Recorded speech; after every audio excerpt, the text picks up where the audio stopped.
Hello everyone, welcome to our channel. जैसे हमने पिछले सेशन में एचपीटीजीटी कमीशन एग्जाम के लिए प्रीवियस ईयर क्वेश्चंस किए थे, वैसे ही आज हम कुछ और प्रीवियस ईयर क्वेश्चंस करेंगे केमिस्ट्री से रिलेटेड, जो एचपीटीजीटी के एग्जाम में पहले आ चुके हुए हैं। तो आई होप कि आपको ये आपके प्रेपरेशन में हेल्प करेगा। और वन बाय वन अब हम सारे क्वेश्चंस को डिस्कस करेंगे और साथ में उनके आंसर्स के बारे में भी देखेंगे।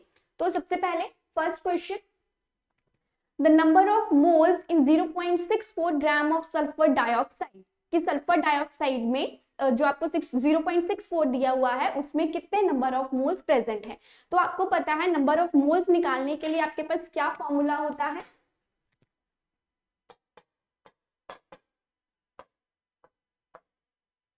Is equals to given mass, जो कि आपको क्वेश्चन में दिया गया होता है, divided by its molecular mass. ठीक है, अगर मैं सल्फर डाइऑक्साइड के मॉलिक्यूलर मास की बात करूं तो हमें पता है कि हमें क्या करना होता है, सल्फर और ऑक्सीजन के मॉलिक्यूलर मास को क्या करना होता है, ऐड करना होता है। सल्फर का एटॉमिक नंबर 16 होता है, मास कितना आ जाएगा 32। ऑक्सीजन का एक का एटॉमिक नंबर जब 8 होता है, तो जब आप उसका मास निकालते हो तो एक का आ जाएगा 16 एंड 16 टू जा 32, तो ये आपके पास कितना बन जाएगा, 64 बन जाएगा। तो गिवन मास आपको दिया हुआ था 0.64 डिवाइडेड बाय 64, तो ये कितना आंसर आ जाएगा आपके पास, option A is the right answer. तो याद रखना है, कभी कभी जब हम मोलैरिटी और मोलैलिटी के क्वेश्चंस को सॉल्व करते हैं तो वहां भी हमें सबसे पहले क्या निकालने होते हैं, नंबर ऑफ मोल्स निकालने होते हैं। और नंबर ऑफ मोल्स निकालने का फॉर्मूला क्या होता है, given mass divided by its molecular mass. Clear है? चलिए, ये रहा इसका आपके पास explanation, that is number of moles is equals to given mass upon molecular mass, और ये आ गया आपका आंसर। नेक्स्ट क्वेश्चन देखते हैं, which of the following has maximum number of unpaired electrons. हमने सिर्फ अनपेयर्ड इलेक्ट्रॉन्स निकालने हैं। अगर आपको इन मॉलिक्यूल्स के एटॉमिक नंबर पता है, इलेक्ट्रॉनिक कन्फिग्रेशन पता है, तो ये क्वेश्चन बहुत ईजी है, आराम से हो सकता है। अगर मैं मैग्नीशियम की बात करूं तो इसका एटॉमिक नंबर होता है 12, that is 1s2, 2s2, 2p6 and 3s2। ये इसकी इलेक्ट्रॉनिक कन्फिग्रेशन होती है। Mg2 पॉजिटिव का मतलब क्या है कि 2 इलेक्ट्रॉन्स यहाँ से निकाल दिए गए हैं, तो जब ये 2 निकल जाएंगे तो यहाँ पे कितने रहेंगे, फुली फिल्ड रहेगी, मतलब इसके पास कोई भी अनपेयर्ड इलेक्ट्रॉन नहीं है, मतलब इसके पास 0 अनपेयर्ड इलेक्ट्रॉन है। टाइटेनियम की बात करूं तो इसका एटॉमिक नंबर 22 होता है, that is electronic configuration is argon 3d2 and 4s2। इन्होंने टाइटेनियम 3 पॉजिटिव बोला है मतलब कि मुझे कितने इलेक्ट्रॉन्स निकालने हैं, 3 निकालने हैं, 2 यहां से गया, 1 यहां से, तो ये रह गया आपके पास 3d1, मतलब इसके पास कितने अनपेयर्ड इलेक्ट्रॉन्स हैं, ओनली 1। अगर मैं वेनेडियम की बात करूं तो 23 है इसका, आर्गन 3d3 4s2 आ जाएगा इसका। ठीक है, 3 पॉजिटिव, 2 यहां से निकला, 1 यहां से, मतलब ये रह गया d2, तो इसके पास कितने अनपेयर्ड इलेक्ट्रॉन्स हैं आपके पास, 2 अनपेयर्ड इलेक्ट्रॉन्स हैं। और अगर मैं आयरन की बात करती हूँ तो 26 इसका एटॉमिक नंबर है, इलेक्ट्रॉनिक कन्फिग्रेशन होती है आर्गन 3d6 4s2, 2 हमने रिलीज कर दिए, अब d के पास कितने हैं, 6 हैं। अगर d ऑर्बिटल की बात करूं तो उसमें 5, d सबशेल की बात करूं तो उसमें 5 ऑर्बिटल्स होते हैं, पुट कर दो 1 2 3 4 5 एंड 6, कितने अनपेयर्ड रह गए इसके पास, 4 अनपेयर्ड रह गए। दैट मीन्स व्हाट, कि किसके पास सबसे ज्यादा अनपेयर्ड इलेक्ट्रॉन्स हैं, आयरन Fe2 पॉजिटिव के पास सबसे ज्यादा maximum number of unpaired electrons हैं। So the correct answer is option number D. Next, the law of octaves was given by, अष्टकों का नियम किसके द्वारा दिया गया था। तो as we know that Lavoisier जो थे वो कौन थे, फादर ऑफ केमिस्ट्री, तो ये तो हो नहीं सकते। ठीक है, ये ऑप्शन तो पहले ही निग्लेक्ट हो गया। उसके बाद जो डॉर्नियर थे उन्होंने लॉ ऑफ ट्रेड्स दिया था, उन्होंने 3 के ग्रुप बनाए थे। ठीक है, जो लूथर मेयर थे इन्होंने भी पीरियोडिक टेबल के रिलेटेड ही कुछ रूल्स दिए थे। तो लॉ ऑफ ऑक्टेव्स, जिन्हें अब म्यूजिकल नोट्स के ऊपर न्यूलैंड ने डिनोट किया था, उसे क्या किसने दिया था, वो न्यूलैंड ने दिया था। तो law of octaves is known as the Newland law of octaves. तो किसने दिया था, ये न्यूलैंड ने दिया था। ठीक है, so the correct option is option C. Next है XeF2 मॉलिक्यूल, जो XeF2 ज़ीनन डाइफ्लोराइड आपके पास मॉलिक्यूल है, उसका स्ट्रक्चर वो पूछ रहा है। तो अगर आपको शेप निकालने आती है तो आप आराम से ये क्वेश्चन कर सकते हैं। अगर मैं इसका हाइब्रिडाइजेशन के अकॉर्डिंग करूं तो इसका फॉर्मूला होगा 1/2, number of valence electron in central metal atom, तो जीनन इज द नोबल गैस, तो लास्ट शेल में कितने होंगे, 8 होंगे। आगे क्या फॉर्मूला होता था, plus number of monovalent ions कितने हैं, यहाँ पे 2 है, अनायन और केटाइन नहीं है, तो ये कितना हो गया 10 डिवाइडेड बाई 2 दैट इज 5। मतलब जीनन जो है वो कितने बॉन्ड्स बनाएगा, 5 बॉन्ड्स बनाएगा, लेकिन उसके पास कितने साथ में मोनोवेलेंट आयन प्रेजेंट है, सिर्फ 2 ही है, तो क्या बन जाएगा इसका जीनन एफ एफ, यहाँ पे लोन पेयर, इधर भी लोन पेयर एंड इधर भी लोन पेयर, तो ये स्ट्रक्चर क्या बन गया आपके पास, लीनियर स्ट्रक्चर बन गया आपके पास। ठीक है, so the correct option is option A. ये रहा इसका आगे स्ट्रक्चर।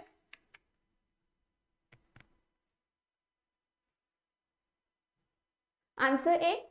ठीक है, तो नेक्स्ट एक्सप्लेनेशन ये आगे इसकी, जीनन सिर्फ 2 ही बॉन्ड बनाएगा, बाकी 3 क्या होंगे उसके पास, लोन पेयर्स होंगे, and this is known as what, linear structure. Clear है, नेक्स्ट चलते हैं। At absolute zero temperature the total kinetic energy of the molecule is, वो कह रहा है कि जब पूर्ण शून्य तापमान पर अणुओं की कुल गतिज ऊर्जा क्या है। तो आपको पता है कि काइनेटिक एनर्जी क्या होती है, जब आपके पास कोई भी चीज मोशन में होती है, and kinetic energy is equals to half mv²। तो हमें पता है कि जितनी ज्यादा मॉलिक्यूल की काइनेटिक एनर्जी होगी, टेम्परेचर भी उतना ही ज्यादा होगा। बट अगर टेम्परेचर ही आपका 0 हो गया तो उस टाइम काइनेटिक एनर्जी भी आपकी क्या हो जाएगी, 0 हो जाएगी। तो करेक्ट आंसर क्या है यहाँ पे, option C, that is 0। Clear है, ये देख लीजिए, जैसे यहाँ पे लिखा हुआ है kinetic energy is equals to half mv² होता है, जितने ज्यादा मॉलिक्यूल्स फास्ट घूमेंगे उतनी ही ज्यादा क्या होगी, काइनेटिक एनर्जी होगी, और टेम्परेचर भी उतना ही ज्यादा क्या होगा, ज्यादा होगा। तो एब्सोल्यूट टेम्परेचर जो होता है वहां पे क्या हो जाती है, वो स्टॉप हो जाती है kinetic energy, and this is known as the absolute 0। Clear है, next, which of the following is an intensive property, this is from the thermodynamics। ठीक है, तो अगर मैं इसकी बात करूं, हमारे पास 2 प्रॉपर्टीज होती हैं, एक होता है इंटेंसिव और एक होता है आपके पास एक्सटेंसिव। लर्न कैसे रखना है, इनसे याद रखना है, दैट इज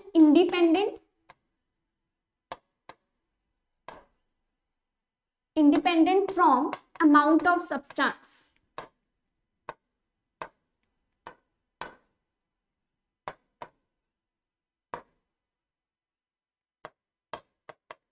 क्लियर है, तो ये इंडिपेंडेंट है, तो मतलब ये क्या होगा आपका, डिपेंडेंट होगा। ओके, तो इंटेंसिव का मतलब है that is independent from the amount of substance, मतलब अमाउंट कितना है उसमें मैटर नहीं करता। अब जैसे मैं कलर की बात करूं, तो मैंने बोल दिया रेड कलर है, तो अब उसमें रेड कलर कितना प्रेजेंट है, इस चीज से हमें कोई लेना देना नहीं है, मतलब कि वो क्या है आपका, इंटेंसिव है। एक्सटेंसिव में क्या होता है, जिसके उसमें अमाउंट ऑफ सब्सटेंस की हमें जरूरत होती है, जैसे मास हो गया, वॉल्यूम हो गया, एंट्रोपी हो गया। तो अगर मैं इन ऑप्शंस के अकॉर्डिंग देखूं, तो इसमें से हमारी कौन सी इंटेंसिव प्रॉपर्टी है, that is temperature is our intensive property. So the correct answer is option number ए। ठीक है, तो अगर हम इसकी देखें तो इंटेंसिव प्रॉपर्टी क्या है, that is do not depend upon the amount, हमें अमाउंट से कोई लेना देना नहीं होता। जैसे टेम्परेचर है, तो अगर उसमें 20 डिग्री सेल्सियस है, 30 डिग्री सेल्सियस है, हमें उससे कोई मतलब नहीं है, हमें सिर्फ टेम्परेचर चाहिए। Colour, taste, melting point, boiling point, density, lustre, hardness, ये सारी किसमें आती हैं, इंटेंसिव में। और अगर मैं एक्सटेंसिव की बात करूं, तो वो अमाउंट पे प्रेजेंट होती है, जैसे आपका मास हो गया, वॉल्यूम, लेंथ, शेप, ये सारी की सारी चीजें क्या है, एक्सटेंसिव है। इंटेंसिव कैसे याद रखना है, IN से in, independent from the amount of substance, and that is depend upon the amount of substance. Next question, the pH of 0.001 mole NaOH solution is। तो अगर मैं इसकी बात करूं, तो इसका आंसर क्या आ जाएगा, यहाँ पे किसी को आता है ये क्वेश्चन, कोई कर सकता है इसको सॉल्व, तो बहुत इजी सा इसका है। जैसे मैं पहले आंसर बता देती हूँ, आंसर है इसका 11। अब वो कैसे आया, अब हम वो देखते हैं। NaOH, as you know that this is a strong base that dissociate completely into ions। ये तो सबको पता है, NaOH की pH कितनी होती है, 14 होती है, क्योंकि वो स्ट्रॉन्गेस्ट बेस है। स्ट्रॉन्गेस्ट बेस का मतलब क्या है, that is dissociate into the, completely dissociate हो जाता है। तो मैं अगर यहाँ पे बात करूं, तो यहाँ पे NaOH में जो OH की वैल्यू दी हुई थी, वो कितनी दी हुई थी हमें क्वेश्चन में, 0.001 मोल दी हुई थी। तो तो हमें सबसे पहले इसका क्या फाइंड आउट करना पड़ेगा, POH जो है वो फाइंड आउट करना पड़ेगा। जैसे पीएच क्या होता है हमारे पास, पीएच होता है minus log of H positive, वैसे ही हमारे पास POH क्या होता है, minus log of OH negative. तो जब आपने माइनस लो किया, OH नेगेटिव की जगह उसकी वैल्यू पुट करी, लो की वैल्यू निकाली, तो आपके पास क्या आ गया, POH की वैल्यू 3 आ गई। और pH क्या होता है आपका, जो आपका स्ट्रॉन्गेस्ट बेस था, which is equals to minus strongest base की वैल्यू माइनस POH। तो जब आपने इसमें वैल्यूज पुट करी तो आपके पास कितना आ गया, 14 माइनस 3 दैट इज 11। तो pH कितनी आ गई आपके पास, 11 pH आपके पास आ गई। क्लियर है, इजी था क्वेश्चन। एक जर्नल सा फॉर्मूला होता है, बस उसके अकॉर्डिंग ही हमने इसको फाइंड आउट किया हुआ है। चलो नेक्स्ट क्वेश्चन देखते हैं।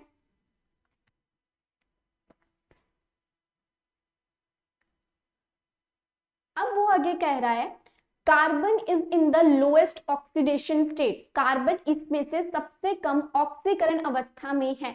तो आपको ऑक्सीडेशन स्टेट निकालना सबको आती होगी, तो हम वन बाय वन देखते हैं। हमें कार्बन का पूछा गया है, यहाँ पे अगर मैं बात करूं तो कार्बन की निकालनी है, ये आ जाएगा x, एक हाइड्रोजन के ऊपर होता है +1 चार्ज, तो ये आ गया +1, 4 थे तो +1 into 4 which is equals to 0, ये आ गया x + 4 is equals to 0 and x is equals to -4।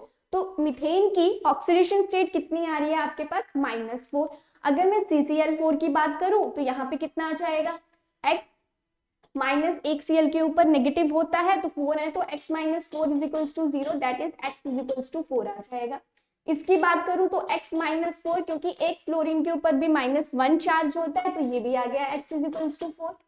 अगर यहाँ पे बात करूं तो ये आ जाएगा x - 1, oxygen is a diatomic molecule, तो एक ऑक्सीजन के ऊपर -2 होता है, तो -2 into 2 4 which is equals to 0 that is x is equals to +4।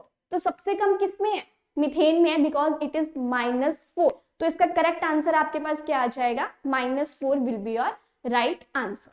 ठीक है, क्योंकि उसमें क्या है, सबसे कम ऑक्सीडेशन स्टेट है, तो methane answer A is the right answer.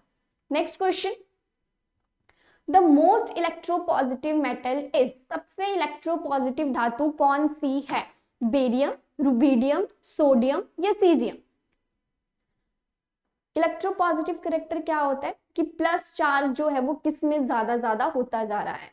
और अगर आपने पीरियोडिक टेबल में भी पढ़ा होगा तो आपको पता है इलेक्ट्रोपॉजिटिविटी क्या होती है, नीचे की तरफ इंक्रीज होती है। Electropositivity increases down the group. और अगर मैं इसके अकॉर्डिंग आपका देखूं तो जैसे ग्रुप 1 होता है, उसमें क्या होता है,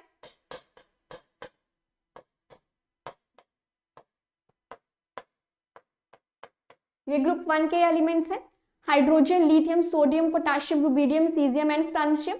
तो इसके अकॉर्डिंग किसकी ज्यादा हो जाएगी, बेरियम आपका इस साइड आता है ग्रुप 2 में, तो सीजियम की जो है वो सबसे ज्यादा इलेक्ट्रोपॉजिटिव करेक्टर होगा। And this is very easy question, periodic table से डायरेक्ट होता है। अगर आपको इतना भी पता है कि इलेक्ट्रोपॉजिटिविटी क्या है, that is increases down the group, आप आसानी से इस क्वेश्चन को कर सकते हो। ठीक, तो what is the right answer, option D that is caesium. Next, which is not a cyclic compound, कौन सा चक्रीय यौगिक नहीं है। साइक्लिक कंपाउंड का मतलब क्या है कि जो एक रिंग फॉर्म जो है वो नहीं कर रहा है या जो साइकिल में नहीं है। अगर मैं एंथ्रासीन की बात करूं तो आपको पता है इसमें 3 बेंजीन रिंग्स जो है वो आपस में अटैच होती हैं। ठीक है, दिस इज एंथ्रासीन। ठीक, पायरोल की बात करूं तो पायरोल क्या होता है, जब आपका एक 5 मेंबर्ड रिंग के साथ आपका NH लगा होता है। ठीक है, इसे आप क्या कहेंगे, पायरोल कहेंगे। Isobutylene is a simple branch structure है। और फिनोल क्या होता है, जब बेंजीन रिंग के ऊपर क्या लगा होता है, आपका OH लगा होता है। ठीक, समझ में आ गई इतनी सी बात। तो कौन सा इसमें नहीं है, isobutylene is not a cyclic compound because it form a simple linear और ब्रांच स्ट्रक्चर। मेनली तो ब्रांच ही होता है क्योंकि एक नंबर 2 कार्बन के ऊपर ब्रांचिंग हो जाती है। ठीक, तो राइट आंसर क्या आ जाएगा आपके पास, option C is the right answer.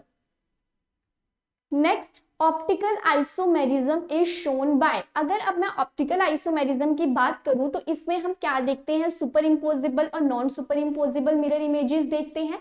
और जो भी कंपाउंड ऑप्टिकल आइसोमेराइज्ड होगा उसमें प्लेन ऑफ सिमेट्री नहीं होगी। तो इसका राइट आंसर क्या आ जाएगा आपके पास, butanol, 2 that is option B. अब मैं इसको एक्सप्लेन कर देती हूँ। तो ये देखिए 2 ब्यूटेनॉल और जिसको सेकेंडरी ब्यूटेनॉल भी कहते हैं, इसका फॉर्मूला ये है आपके पास, ठीक है। सेकंड पे अल्कोहलिक ग्रुप लगा हुआ है तो 2 ब्यूटेनॉल बन गया। अगर मैं इसके स्ट्रक्चर्स की बात करूं तो 2 ब्यूटेनॉल एक बार इस प्लेन में है एंड दूसरी बार इस प्लेन में है। तो जब आप इसकी मिरर इमेजेस देखते हो तो वो एक जैसी नहीं आती है और इसमें प्लेन ऑफ सिमेट्री भी नहीं है। दैट मीन्स कि ये क्या है, ऑप्टिकली एक्टिव कंपाउंड है। क्लियर?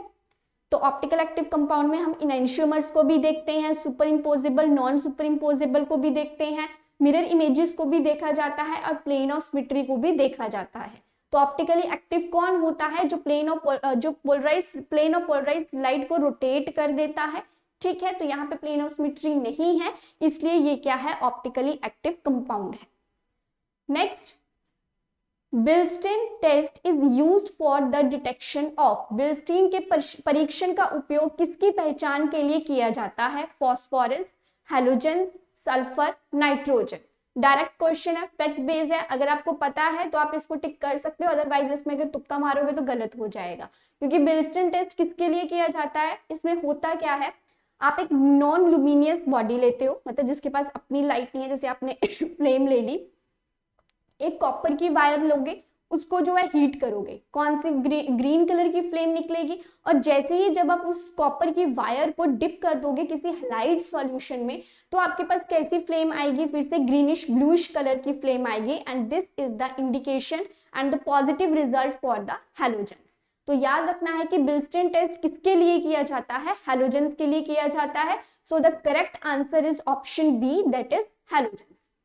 ये रहा टेस्ट फॉर हैलोजेंस। इस टाइप की फ्लेम आती है। होता क्या है, जब आप एक कॉपर वायर को हीट करते हो नॉन लुमिनियस फ्लेम में, तो ये ग्रीन कलर देती है। उसके बाद जैसे ही आप इसे एक ऑर्गेनिक हैलाइड में डिप करते हो और फिर से हीट करते हो, तो आपके पास ब्लूइश ग्रीनिश जो है वो फ्लेम आती है। And this test is used to confirm the presence of halogens in a certain compound. ठीक, तो बिल्स्टीन टेस्ट किसके लिए किया जाता है? हैलोजेंस के लिए किया जाता है। Next, the carbon carbon bond length is shortest in. जो कार्बन कार्बन बंधन की लंबाई सबसे कम किस में होती है? अगर मैं बात करूं तो हमारे पास एक होता है एल्केन, एक होता है एल्कीन और एक होती है हमारे पास एल्काइन। तो जैसे जैसे नंबर ऑफ मल्टीपल बॉन्ड्स बढ़ते जाते हैं वैसे वैसे उसकी लेंथ क्या हो जाती है? कम हो जाती है। तो क्या याद रखना है? मल्टीप्लिसिटी। अगर मल्टीप्लिसिटी आपकी ज्यादा होगी तो उस कंपाउंड की लेंथ क्या हो जाएगी? आपके पास कम हो जाएगी। ठीक है, तो अगर मैं इथेन की बात करूं तो इसमें क्या है? सिंगल बॉन्ड है। प्रोपेन की बात करूं तो सारे के सारे सिंगल बॉन्ड है। इथीन की बात करूं तो डबल बॉन्ड है। और इथाइन की बात करूं तो इसमें ट्रिपल बॉन्ड है। तो सबसे शॉर्टेस्ट लेंथ किसकी होगी? सी ट्रिपल बॉन्ड सी की होगी, क्योंकि ट्रिपल बॉन्ड की वजह से दोनों कार्बन के बीच में अट्रैक्शन ज्यादा हो जाएगी। अट्रैक्शन ज्यादा होने की वजह से क्या होगा? वो कार्बन आपस में नजदीक आ जाएंगे और उनके बीच में लेंथ क्या होगी? कम हो जाएगी। सो the correct answer is option number D, ethyne. Clear है? कैसे पता करना है कि जितनी ज्यादा मल्टीप्लिसिटी तो बॉन्ड लेंथ क्या हो जाएगी? उतनी ही ज्यादा कम हो जाएगी। Next question, in a simple cubic lattice the ratio between distance between nearest neighbour and the radius of an atom कितना होता है? ये डायरेक्ट है। अगर आपने सॉलिड स्टेट में ध्यान से देखा होगा तो ये एनसीईआरटी बेस्ड क्वेश्चन और वहां पे इसमें डायरेक्ट आंसर दिया हुआ है कि कितना होता है। 1:4, that is option B is your right answer. Clear? Next, which of the following is a colligative property? निम्नलिखित में से कौन सा एक सामूहिक गुण है? तो आपका ये जो है वो सॉल्यूशन वाले चैप्टर से है। हमारे पास कितनी कॉलिगेटिव प्रॉपर्टीज होती हैं? हमारे पास 4 कॉलिगेटिव प्रॉपर्टीज होती हैं। ठीक है, तो उसमें कौन कौन सी थी? एक elevation in boiling point, depression in freezing point, osmotic pressure, और एक आता है आपका वेपर प्रेशर से रिलेटेड। ठीक है, एक आता है बॉइलिंग पॉइंट से, सॉरी बॉइलिंग पॉइंट तो नहीं है, वो एलिवेशन इन बॉइलिंग पॉइंट है। एक है डिप्रेशन इन फ्रीजिंग पॉइंट, एक वेपर प्रेशर से रिलेटेड है और एक ऑस्मोटिक प्रेशर से रिलेटेड है। तो अगर मैं कॉलिगेटिव प्रॉपर्टी की बात करूं तो कौन सी कॉलिगेटिव प्रॉपर्टी है इसमें से? Osmotic pressure is your colligative property. So what is the right answer? Option B is your right answer. That is osmotic pressure is a colligative property. Next, during rusting of iron it gets. लोहे के जंग लगने के दौरान क्या हो जाता है? मतलब जब भी आपको पता है लोहे के ऊपर जंग कब लगता है? When they come in contact with the moisture, मतलब जब वो ऑक्सीजन के साथ या वाटर वेपर्स के साथ कांटेक्ट में आ रहा है तो उसके ऊपर रस्टिंग होना स्टार्ट हो जाती है. तो एडिशन ऑफ ऑक्सीजन हो रही है, मतलब कि क्या हो रहा है? ऑक्सीडेशन हो रही है. तो मतलब जब रस्टिंग ऑफ आयरन हो रही है तो कौन सी प्रोसेस हो रही है? ऑक्सीडेशन, दैट इज ऑक्सीडाइज्ड हो रहा है वो. क्लियर? तो क्या आ जाएगा आपके पास right answer? Option number A, that is oxidised. Easy question था, छोटे क्लासेस में भी हमने ये पढ़ा हुआ है. Next, the half life period of a reaction is 100 minute. In 400 minute the initial concentration of 2 gram will be. देखो तो ये क्वेश्चन अब आप कैसे करोगे? सबसे पहले इसका एक फॉर्मूला है, that is amount of substance is equals to A upon 2 raised to power number of half life periods. Number of half life period. तो अगर मैं यहाँ पे बात करूं तो वो क्या कह रहा है कि 100 मिनट्स में कितनी हाफ लाइफ पीरियड है? 1. तो 1 मिनट में कितनी हो जाएगी आपकी? 1/100 हो जाएगी. और 400 मिनट में कितनी हो जाएगी आपकी half life period? 400 divided by 100 which is equals to 4. तो आपके पास हाफ लाइफ पीरियड कितना आ गया? 4 आ गया. मतलब कि 100 मिनट में वो क्या कह रहा था? Half life period of a reaction is 100 minute. 100 minute में एक हाफ लाइफ पीरियड हो रही है. ठीक है, तो 1 मिनट में कितनी हो जाएगी? 1/100 हो जाएगी. और 400 मिनट में कितनी हो जाएगी? 4 हाफ लाइफ पीरियड्स हो जाएंगी. ठीक है, अब हमारे पास फॉर्मूला क्या था? A/2 number of half life period. A का मतलब क्या है यहाँ पे? Initial concentration. और आपकी इनिशियल कंसंट्रेशन की वैल्यू कितनी दी हुई है क्वेश्चन में? 2. तो ये क्या बन जाएगा अगर मैं फॉर्मूले में पुट करूं? 2 divided by 2 raise to power 4. तो ये कितना बन गया? 2 रेज टू पावर 4 कितना होता है आपके पास? It is 16. तो जब आप इसे डिवाइड करोगे तो आपके पास कितना आ जाएगा? 0.125 ग्राम आपके पास आंसर आ जाएगा. इजी था, कुछ भी नहीं किया. हाफ लाइफ पीरियड दिया हुआ था, कह रहा था कि 100 मिनट में है. तो 100 मिनट में कितनी हाफ लाइफ पीरियड हो रही थी? 1 मिनट में कितनी हो जाएगी? 1/100. 400 मिनट्स में कितनी हो जाएगी? जब आप उसे सॉल्व करेंगे तो 4 हाफ लाइफ पीरियड. तो हमारे पास अमाउंट ऑफ सब्सटेंस निकालने का क्या फॉर्मूला होता है? A divided by 2 raise to power number of half life period. A is the initial concentration जो आपको क्वेश्चन में दी गई है. जब आपने उसे सॉल्व किया मैथमेटिकली तो आपके पास आंसर क्या आ गया? 0.125 ग्राम आ गया. तो इसका राइट आंसर क्या है आपके पास? Option C, that is 0.125 gram. Next question, purple of Cassius is colloidal sol of. अब वो पूछ रहा है कि जो पर्पल ऑफ कैशियस है वो किसका कोलाइडल सॉल है? तो ये सोल है, डायरेक्ट है सोल गोल्ड का. गोल्ड जो है, गोल्ड के जो सोल होता है उसको हम क्या कहते हैं? पर्पल ऑफ कैशियस कहते हैं. तो क्या आ जाएगा इसका right answer? Option C. Next, आपने देखा होगा कि कितने इजी क्वेश्चन भी आए हुए हैं. सिंपल एक लाइन उठाई हुई है और उसके ऊपर उन्होंने क्वेश्चन बना दिया है. तो क्या ध्यान में रखना है कि जब भी आप केमिस्ट्री के लिए पढ़ते हो तो बेसिक चीजों को छोड़ना नहीं है. स्पेशली जो डायरेक्ट 1 लाइनर क्वेश्चन होते हैं उनके ऊपर ध्यान दो, क्योंकि वो सबसे ज्यादा क्वेश्चंस बनते हैं. और अगर आपको वो चीज नहीं आती है तो आप अपने मन से कुछ नहीं कर सकते. अगर पता है तभी उस चीज को टिक कर पाओगे.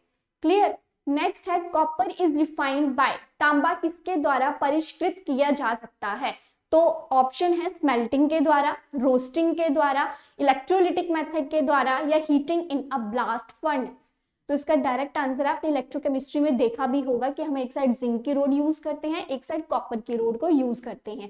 ठीक है, तो जब हम सॉल्ट ब्रिज के साथ एनोड और कैथोड पे इलेक्ट्रिक करंट को पास करवा के रिएक्शन करवाते हैं तो एक साइड ऑक्सीडेशन होती है, एक साइड रिडक्शन होती है. और हमें प्योर मेटल हमेशा कहाँ पे मिलती है? कॉपर की साइड पे मिलती है. ऐसा होता है, एक साइड एनोड होता है, एक साइड कैथोड होता है. अगर मैं जर्नल एक सेल की बात करूं तो एनोड पे हम जिंक लेते हैं, कैथोड पे हम कॉपर सल्फेट लेते हैं. तो जब सारा काम एनोड पे नेगेटिव साइन होता है, कैथोड पे हमेशा पॉजिटिव साइन होता है. एनोड पे हमेशा ऑक्सीडेशन होती है, कैथोड पे हमेशा रिडक्शन होती है। और क्या याद रखना है कि कैथोड पे आपको हमेशा क्या मिलती है, प्योर मेटल मिलती है, या फिर एवोल्यूशन ऑफ हाइड्रोजन गैस आपको यहाँ पे देखने को मिलती है। तो अगर मैं कॉपर की बात करूं तो कॉपर इज द मेटल, तो इसको किस चीज से प्योरीफाई किया जा सकता है, इलेक्ट्रोलिटिक मेथड से हम इसको प्योरीफाई करते हैं। Clear. Next, bleaching action of sulphur dioxide is due to, आपको पता है सल्फर डाइऑक्साइड को एज अ हम ब्लीचिंग पाउडर भी यूज करते हैं। तो वो पूछ रहा है कि वो उसको क्या करता है, रिड्यूस करता है, ऑक्सीडेशन होती है, हाइड्रोलिसिस होती है, या नन ऑफ दिस। तो हाइड्रोलिसिस तो होगी ही नहीं, दो चीजें बचे, या तो रिडक्शन होगी या तो ऑक्सीडेशन होगी। तो आपको पता है कि जब भी ब्लीचिंग एक्शन होता है तो वो इस चीज को क्या कर देता है, कलरलेस कर देता है। दैट मीन्स कि यहाँ पे क्या होगी, रिडक्शन होगी। Option A will be the right answer. ये देख लीजिए, sulphur dioxide is used as the bleaching agent. Sulphur dioxide क्या कर देता है, ऑक्सीजन को रिमूव कर देता है from the colour substance and makes it colourless. अगर मान लो आपके कपड़ों पे गलती से सल्फर डाइऑक्साइड गिर जाए तो वो उस कपड़े को क्या कर देगा, बिल्कुल व्हाइट कर देगा, फेंट कर देगा। क्यों? क्योंकि वो खुद क्या करता है, ऑक्सीजन को रिमूव कर देता है। ये क्या है, टेम्परेरी है, as atmospheric oxygen slowly takes place of the removed oxygen and because of which the material regains the colour. थोड़े टाइम के बाद कलर भी आ जाता है। And bleaching action of sulphur is based upon the reduction. ठीक है, तो ये आपने देखा होगा, रिडक्शन हो रही है, यहाँ पे ऑक्सीजन को रिमूव कर रहा है, एडिशन ऑफ हाइड्रोजन हो रही है। ठीक है, thus the matter is reduced by liberated hydrogen as the colored substance। ठीक है, क्या याद रखना है कि सल्फर डाइऑक्साइड कौन सी प्रोसेस को शो करता है, रिडक्शन को करता है, क्योंकि वो ऑक्सीजन को रिमूव कर देता है और एडिशन ऑफ हाइड्रोजन कर देता है। Clear. Next question, calomel. Calomel cell सबने यूज किए हुए इलेक्ट्रोकेमिस्ट्री में। जब हम सेल से रिलेटेड एक्सपेरिमेंट करते थे तो वहां पे हम कैलोमर सेल्स का यूज करते थे। तो उसने पूछा कि कैलोमर, सबसे पहली बात कि कैलोमर है क्या है, मरकरी का एक सब्स्टिट्यूएंट है। तो क्या इसमें एक ऑप्शन तो डायरेक्ट ही कट हो जाएगा, बी ऑप्शन डायरेक्ट कट हो गया, बचे आपके पास तीन ऑप्शन। तो बताओ इसमें कौन सा हो सकता है। तो कैलोमर क्या होता है, डायरेक्ट है, पता है फॉर्मूला तो टिक कर सकते हो, दैट इज Hg2Cl2। दोनों जो है वो 2 की फॉर्म में प्रेजेंट होते हैं। तो कैलोमर क्या है, option A, that is Hg2Cl2। Next, the number of ligands which are directly bonded to the metal ion is known as। वो कह रहा है कि लिगेंड की संख्या जो सीधे धातु आयन से बंधी होती है को किस रूप में जाना जाता है। तो अगर मैं ऑक्सीडेशन स्टेट की बात करूं तो ये तो नहीं होगा, क्योंकि ऑक्सीडेशन स्टेट क्या है कि किसी भी मॉलिक्यूल के ऊपर कितना चार्ज है। कोऑर्डिनेशन स्फीयर क्या होता है, अगर आपने कोऑर्डिनेशन केमिस्ट्री ध्यान से देखी हो तो मान लो जैसे आपके पास है PtCl4, तो इसमें जो ये चीज ब्रैकेट में है आप इसे क्या कहेंगे, कोऑर्डिनेशन स्फीयर कहेंगे। लेकिन उन्होंने पूछा क्या हुआ है, लिगेंड्स। अब मैं लिगेंड्स से बता देती हूँ, ये जो होता है जो सिंगल देखने को मिलता है दैट इज सेंट्रल एटम, और जो साथ में आपके पास मॉलिक्यूल्स लगे होते हैं इन्हें आप क्या कहते हो, लिगेंड्स कहते हो। ठीक है, उसके बाद आ जाता है कोऑर्डिनेशन नंबर एंड वैलेंसी। तो वैलेंसी भी नहीं आएगा, इसका राइट आंसर क्या होगा, कोऑर्डिनेशन नंबर। तो कोऑर्डिनेशन नंबर क्या होता है कि सेंट्रल मेटल एटम के साथ कितने नंबर ऑफ लिगेंड्स लगे हुए हैं वो उस कंपाउंड का क्या होता है, कोऑर्डिनेशन नंबर होता है। अगर मैं प्लैटिनम Cl4 की बात करूं तो यहाँ पे प्लैटिनम का कोऑर्डिनेशन नंबर कितना होगा, 4 होगा। ठीक है, अगर मैं एक और देखूं कि निकल Cl4, तो यहाँ पे निकल का भी कोऑर्डिनेशन नंबर कितना होगा, 4 होगा। क्या याद रखना है कि कोऑर्डिनेशन नंबर क्या होता है, कि सेंट्रल मेटल एटम के साथ कितने नंबर ऑफ मॉलिक्यूल्स, कितने नंबर ऑफ लिगेंड्स जो हैं वो आपस में जुड़े हुए हैं। अगर सॉलिड स्टेट के अकॉर्डिंग देखूं, अगर एक क्रिस्टल ये है, एक ये है, तो एक ये है, तो इस वाले क्रिस्टल का कोऑर्डिनेशन नंबर कितना होगा, 2 होगा, क्योंकि इसके साथ कितने जुड़े हुए हैं, 2 जुड़े हुए हैं। ठीक है, 2 क्रिस्टल्स और जुड़े हुए हैं। क्लियर है, तो इसका राइट आंसर क्या है आपके पास, option C, that is coordination number. Next question, gammexane is the name given to. ये भी डायरेक्ट है, अगर पता है तो इस चीज को कर सकते हो, क्योंकि ये फॉर्मूला है तभी हो पाएगा। तो इसका राइट आंसर है C6H6Cl6। Option number C is the right answer. ये देख लीजिए, जब भी आप बेंजीन में 3 क्लोरीन को ऐड करते हो और यूवी की प्रेजेंस में, लाइट की प्रेजेंस में ये रिएक्शन होती है, तो आपके पास एक कंपाउंड बनता है दैट इज बेंजीन हेक्साक्लोराइड, और इसे ही आप कहते हो, शॉर्ट फॉर्म में आप इसे कहते हो BHC, और दूसरा नेम क्या है इसका, गामा एक्सेन। ठीक है, तो क्या याद रखना है कि गामा एक्सेन क्या होता है, बेंजीन हेक्साक्लोराइड। बेंजीन रिंग के ऊपर 6 क्लोरीन एटम्स लगे होते हैं और इसे शॉर्ट फॉर्म में क्या कहते हैं, BHC भी कहते हैं। Clear. Next, which of the following is most acidic, इसमें से कौन सबसे ज्यादा एसिडिक है। तो अगर मैं पिक्रिक एसिड की बात करती हूं, तो पिक्रिक एसिड क्या होता है आपके पास, अगर इसका स्ट्रक्चर देखो, OH, NO2 एंड NO2, ये स्ट्रक्चर होता है इसका। फिनोल की बात करूं तो सिंपल बेंजीन रिंग के ऊपर क्या होता है आपके पास, OH होता है। इथाइल अल्कोहल की बात करूं तो C2H5OH होता है। और पैरा नाइट्रोफिनोल की बात करूं, मतलब कि आपके पास क्या है, फिनोल है और पैरा पोजीशन पे क्या लगा हुआ है, नाइट्रो ग्रुप लगा हुआ है। तो मैंने एक चीज आपको बताई होगी शायद पहले भी, कि जितने ज्यादा इलेक्ट्रॉन विड्रॉइंग ग्रुप्स लगे होंगे उतनी ही ज्यादा क्या होगी, एसिडिटी होगी। तो डायरेक्ट है, NO2 यहाँ पे सबसे ज्यादा लगे हुए हैं, तो ये क्या है, सबसे ज्यादा एसिडिक इन नेचर है। तो option A is the right answer. क्या याद रखना है, जितना ज्यादा नेगेटिव चार्ज वाले कंपाउंड्स हैं, मतलब इलेक्ट्रॉन विड्रॉइंग ग्रुप्स हैं, वो उतना ही ज्यादा क्या होगा आपका, ज्यादा एसिडिक होगा। क्योंकि एसिडिक क्या होता है, which accept the electron pairs. ठीक है, तो क्या आंसर आ जाएगा यहाँ पे, ऑप्शन ए आ जाएगा। क्योंकि बेस क्या होता है, जिनके ऊपर लोन पेयर्स प्रेजेंट होते हैं और जो आसानी से क्या कर देते हैं, डोनेट कर देते हैं। तो यहाँ पे मोस्ट एसिडिक कौन है, पिक्रिक एसिड। क्यों, क्योंकि 3 इलेक्ट्रॉन विड्रॉइंग ग्रुप्स वहां पे लगे हुए हैं।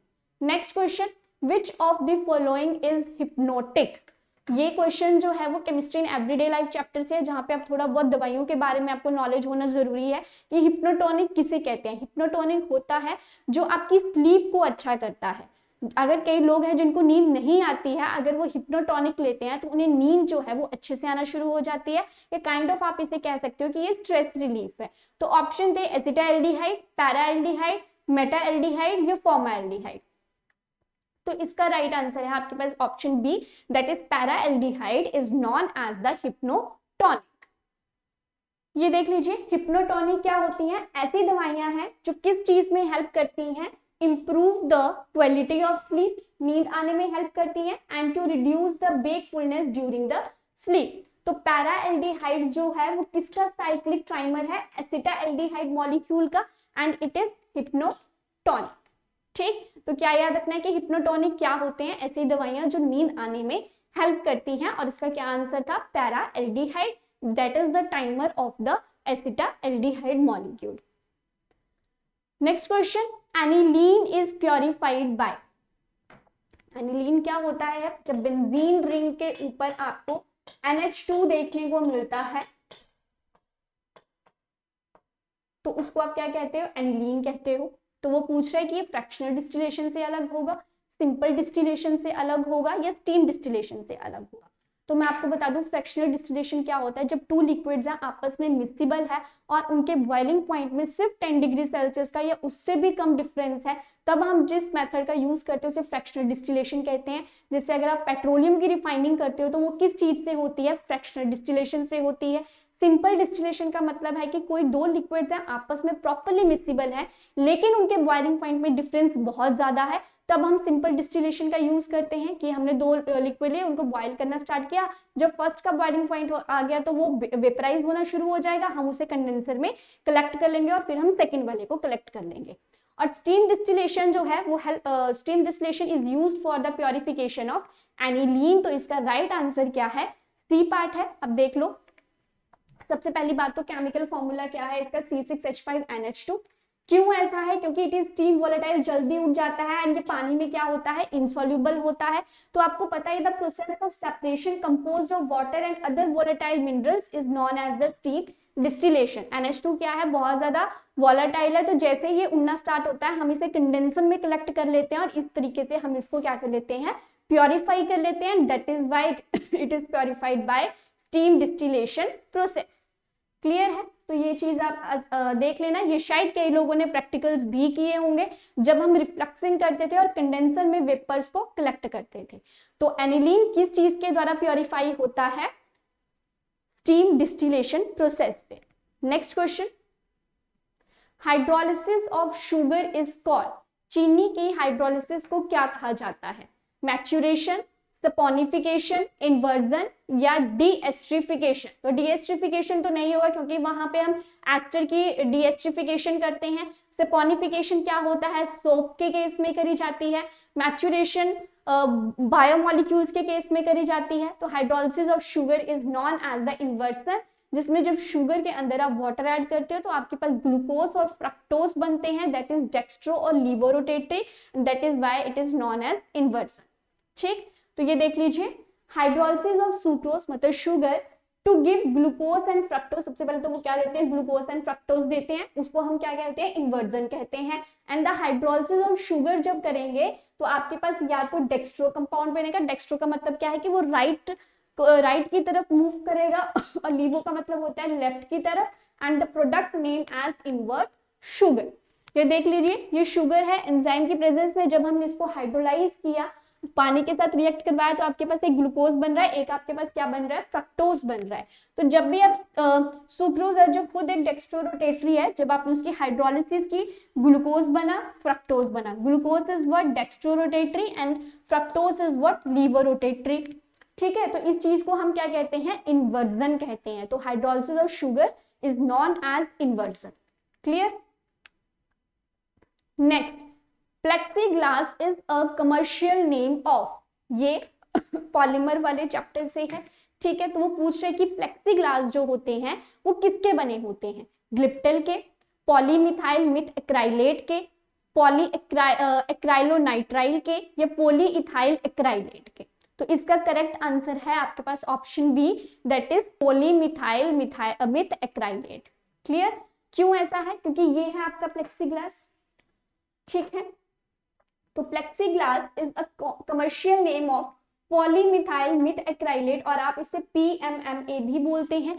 नेक्स्ट क्वेश्चन जो आपका बनता है वो ये भी बनता है कि it is a addition homopolymer of the methyl methacrylate having the formula this, और ये कैसा होता है? हार्ड है, ट्रांसपेरेंट है, आर पार देखा जा सकता है, and better than glass in optical clarity, और इसकी क्लैरिटी जो है वो ग्लास से भी क्या होती है?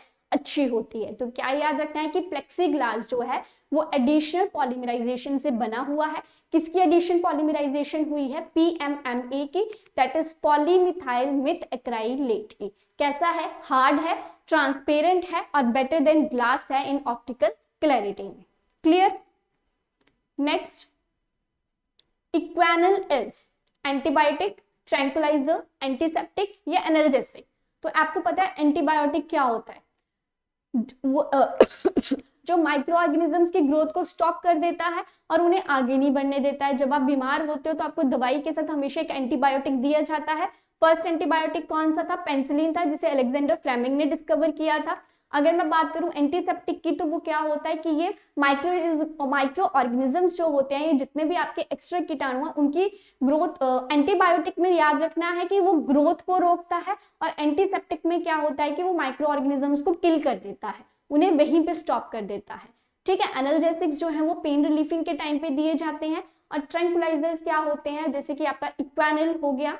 ठीक है, तो इस क्वेश्चन का आंसर क्या था? ट्रैंकुलाइजर था। अब होते क्या है ट्रैंकुलाइजर? ऐसे ड्रग्स हैं which is used to control depression and hypertension. Stress से रिलीफ देने में ये हेल्प करते हैं। It is used for short term treatment of anxiety, और ये रहा इसका फॉर्मूला इक्वानिल। तो याद रखना है कि एंटीबायोटिक क्या होते हैं? जो माइक्रो ऑर्गेनिजम्स की ग्रोथ को रोक देते हैं। ठीक है, एंटीसेप्टिक क्या होते हैं? जो माइक्रो ऑर्गेनिजम्स को किल कर देते हैं। और ट्रैंकुलाइजर्स क्या होते हैं? जो आपके पास डिप्रेशन को रोकने में हेल्प करते हैं। और एनाल्जेसिक्स क्या होते हैं? जो पेन रिलीफिंग होते हैं। क्लियर? इजी क्वेश्चन था, डेफिनेशन पता है तो आराम से क्वेश्चन को अटेम्प्ट कर सकते हो।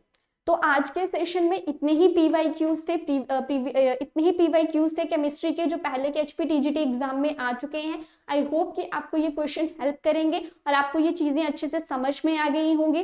तो एक तो ये ध्यान रखना है कि कुछ चैप्टर्स के न्यूमेरिकल्स पक्का करके जाने हैं, जैसे केमिकल काइनेटिक्स के, थर्मोडायनामिक्स के और सॉल्यूशन वाले चैप्टर्स है। और दूसरी चीज की जितनी भी बेसिक लाइंस होती हैं चैप्टर के स्टार्टिंग में, किसी भी टॉपिक के स्टार्टिंग में, उन चीजों को ध्यान से पढ़ के जाना है, क्योंकि यहाँ पे डायरेक्ट क्वेश्चन आया हुआ था, जैसे कि पर्पल कैशेस किसे कहते हैं, ये किस चीज की प्योरीफाई के लिए कौन सा टेस्ट यूज किया जाता है। तो ऐसे क्वेश्चन ध्यान से पढ़ के जाने हैं। तो ठीक है, आज के सेशन के लिए इतना ही। अब नेक्स्ट सेशन में अगले क्वेश्चन करेंगे।